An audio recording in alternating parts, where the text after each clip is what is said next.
The Jurassic Period was not a tranquil Eden.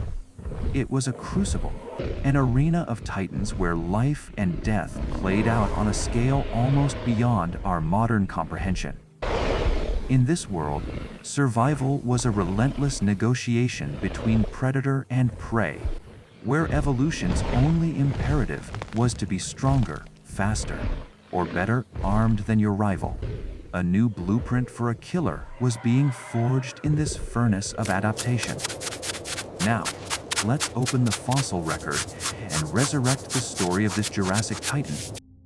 Its name, Allosaurus fragilis, means different fragile lizard, a name that seems almost paradoxical for one of history's most successful apex predators.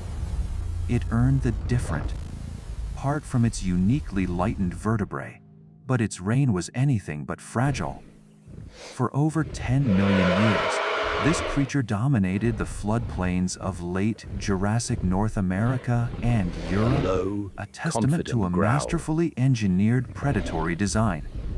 As a large theropod, a bipedal carnivore, Allosaurus was the undisputed keystone species of its environment, the ecological force that kept the herds of colossal herbivores in check, reaching lengths of over 9 meters and weighing more than 2 tons. Its silhouette was the embodiment of terror, a massive head set on a powerful S-curved neck, a deep torso balanced by a long, muscular tail, and all of it powered by formidable hind limbs. But to truly understand its efficiency as a killer, we must look closer, for the genius of its design is written in the fine details of its bones. When we analyze the skull of an Allosaurus, we are confronted with a masterpiece of evolutionary engineering. It is immense, nearly a meter long in large adults, yet it is not a solid block of bone. Instead, it is a complex lattice of struts and openings, a structure known as a fenestrated skull. These openings dramatically reduced the weight without compromising structural integrity, allowing the animal to wield a massive head without being encumbered. This was a skull built for agility and rapid attack, not a slow, crushing force.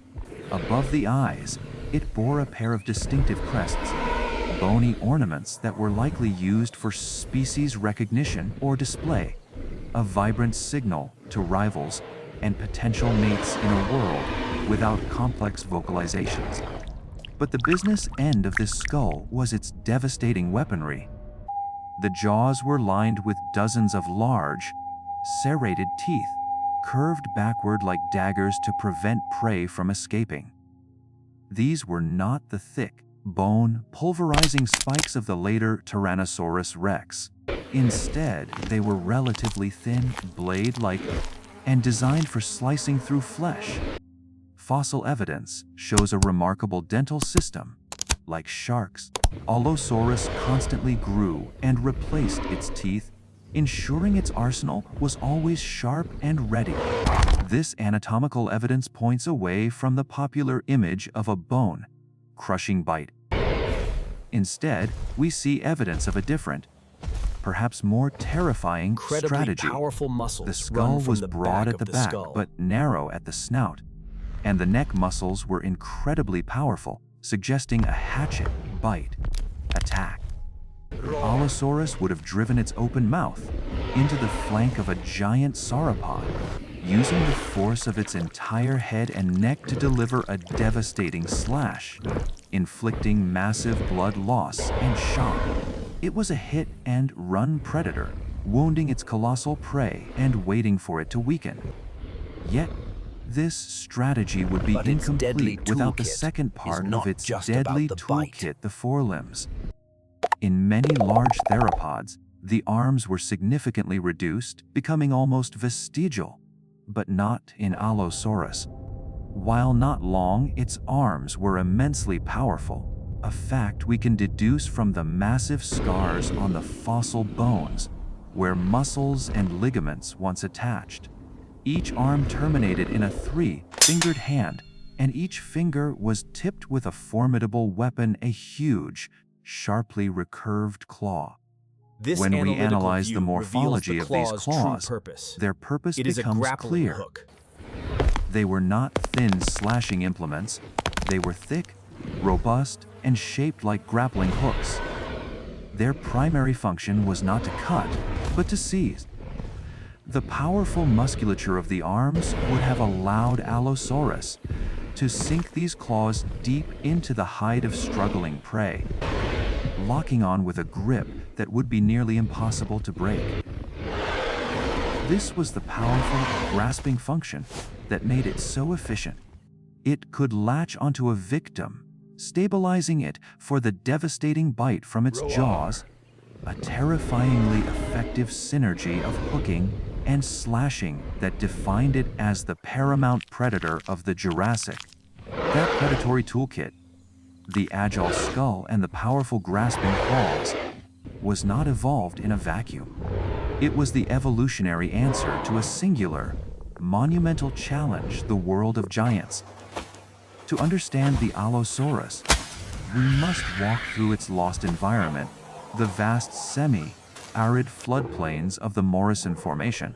This was a landscape of fern, draped savannas and riverine forests of conifers, ginkgos, and cycads, a world dictated by seasonal rains and prolonged droughts. And across this landscape moved herds of the largest animals ever to walk the earth. The air would have thrummed with the low-frequency rumbles of sauropods, and the ground would have trembled under their colossal weight. This was the arena where Allosaurus had to make its living, an ecosystem where the prey was often an order of magnitude larger than the predator. Success here required more than just brute force. It demanded strategy, precision, and an anatomical design perfectly suited to the task. The menu available to Allosaurus was varied, but universally dangerous. Among the most common herbivores were the ornithischians, the bird-hipped dinosaurs, most famously represented by Stegosaurus. This was not a passive victim. At 9 meters long and weighing up to 5 tons, Stegosaurus was an armored fortress. Its back was adorned with a double row of large bony plates, but its true defense lay at its tail. The Thagomizer, a quartet of meter-long spikes, was a devastatingly effective weapon.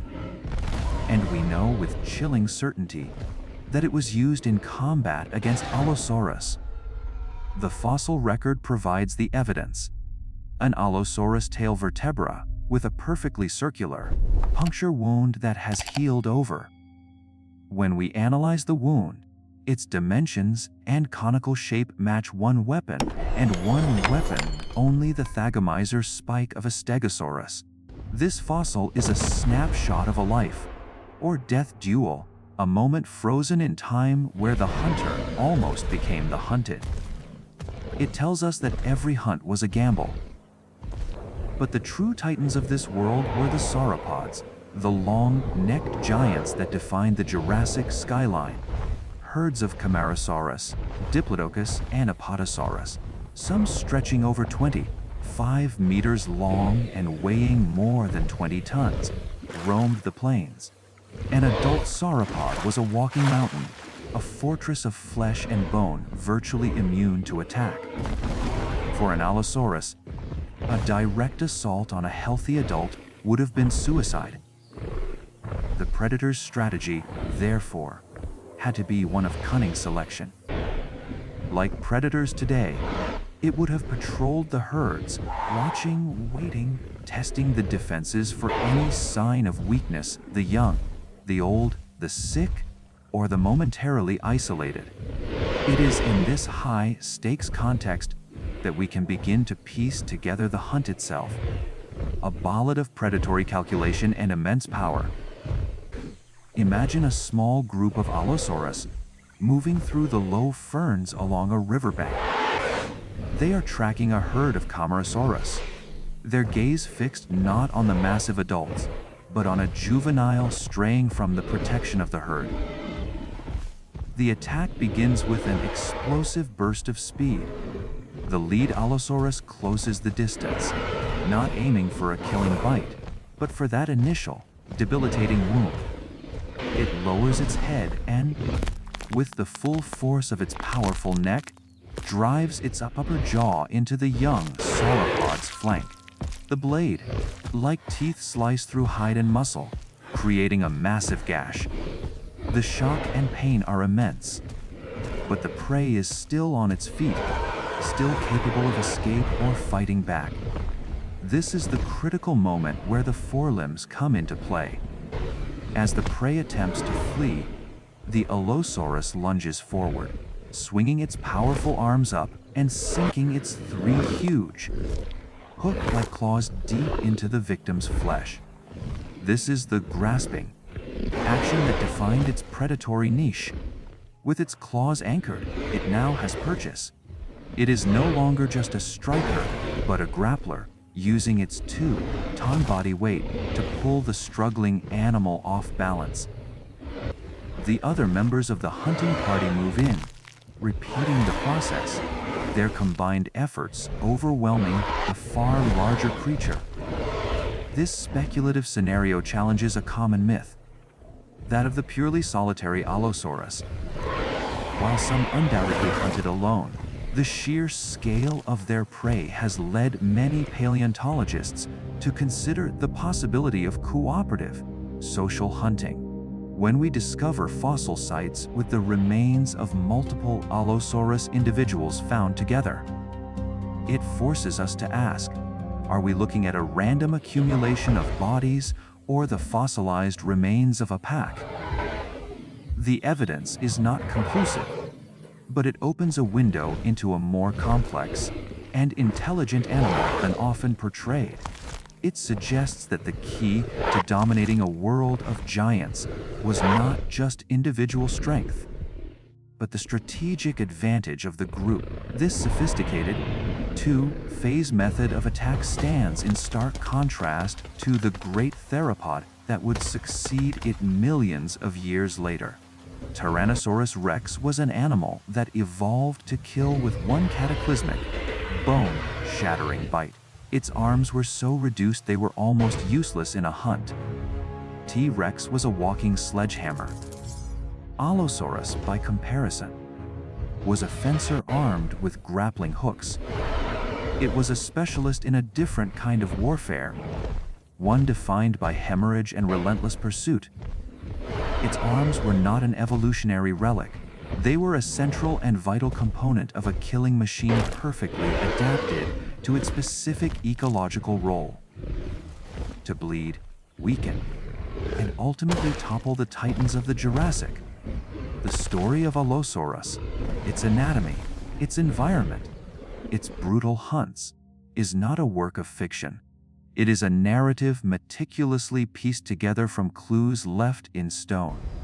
And nowhere is that story more concentrated and more mysterious than at the Cleveland-Lloyd Dinosaur Quarry in Utah.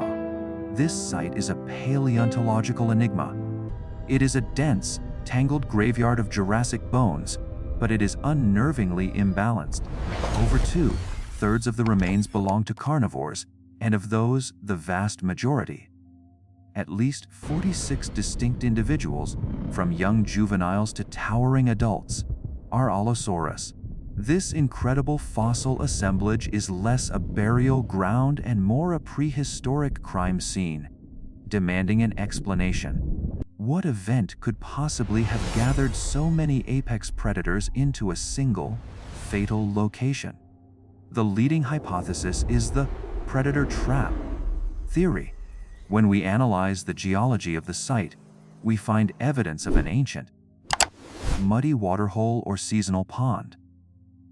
During the intense droughts of the Jurassic, such a location would have been a magnet for life. We can imagine a large herbivore, perhaps a Camarasaurus, becoming mired in the thick, viscous mud, its struggles and cries of distress echoing across the parched plains. For a hungry Allosaurus, this would have been an irresistible lure, an easy meal.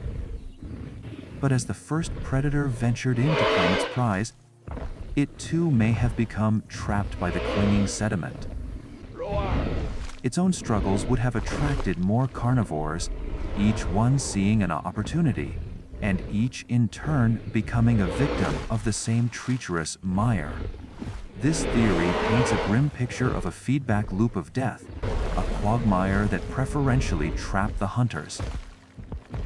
It's a powerful, if circumstantial, portrait of the Allosaurus's world, a place of intense competition and desperation, where the drive to feed could overwhelm all other instincts.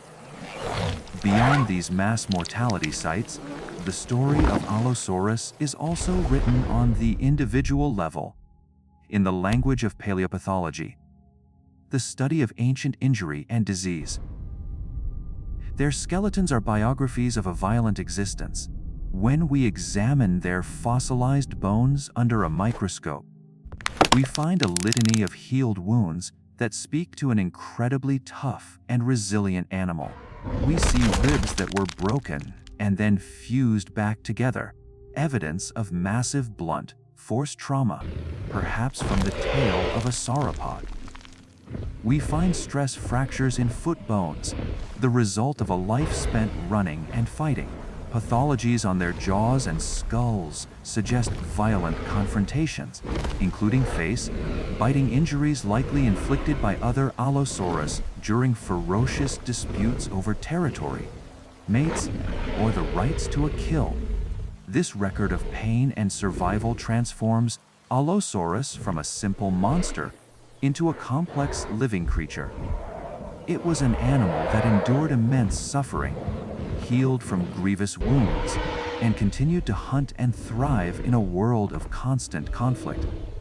For 10 million years, this resilient and perfectly adapted predator stood at the pinnacle of the Jurassic food web. But no dynasty lasts forever. As the Jurassic gave way to the Cretaceous period, the world began to change. The climate shifted, sea levels rose, and the vast floodplains that were home to the giant sauropods began to disappear. The very megafauna that Allosaurus was so exquisitely designed to hunt dwindled, replaced by smaller, more nimble, and often better armored herbivores. The ecological niche that Allosaurus had dominated for so long was shrinking. Its specialization, once the key to its success, now became its vulnerability. Into this changing world came new predators, the massive Carcharodontosaurids, the shark-toothed lizards, who would rise to become the new apex carnivores. The reign of the different lizard was over, its story seemingly concluded by the slow, inexorable march of geologic time. Its bones lay silent for 145 million years, a dynasty written in fossil bone, waiting to be rediscovered. And in its resurrection, Allosaurus offers us more than just a glimpse into a world of primal fear and wonder. It provides a profound lesson on the intricate, ever-shifting relationship between a creature and its environment, where the perfect design for one age becomes a relic in the next, a timeless cycle of dominance, adaptation, and eventual extinction that defines the very story of life on Earth.